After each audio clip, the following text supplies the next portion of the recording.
Ang VP na gipit sa Supreme Court kumakapit.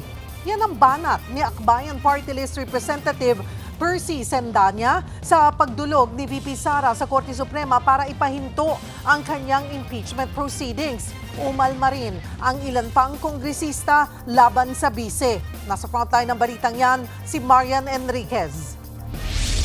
Ang Vice President nagipit sa Supreme Court talaga kumakapit. Confirmed, wala talaga siyang balak harapin itong kaso. Ito ang reaksyon ni Akbayan Party List Representative Percy Sendanya sa inihaing petisyon ni Vice President Sara Duterte sa Korte Suprema na ihinto ang impeachment proceedings laban sa kanya. Git ng legal team ni VP Sara, inabuso ng Kamara ang kapangyarihan nito. Labag daw sa saligang batas ang pag-refer ng mga reklamo sa House Committee on Justice nang hindi dumadaan sa plenaryo. Tinututulan din ng kampo ng bise ang anilay mini trial na ginagawa ng komite.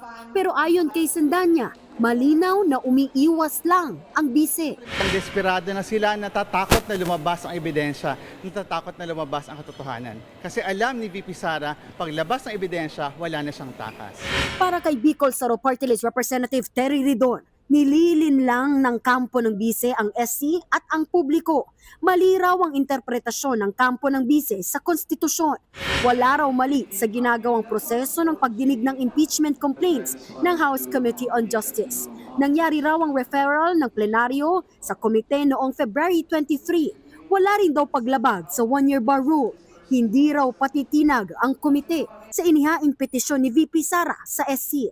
Belta naman ni ML Party List Representative Leila De Lima, baka raw akala ni VP Sara ang SC ay Sara's Court na pwede niyang takbuhan para takasan ang pananagutan.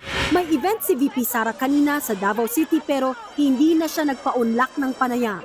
Dati nang sinabi ng kanyang kampo na hindi umiiwas ang bise sa impeachment proceedings. Sa ngayon, pinakokomento na ng Korte Suprema ang mga respondent sa petisyon, kabilang sina House Speaker Bogie D, Batangas Representative Jervy Luistro, Senate President Tito Soto at mga naghain ng impeachment complaints.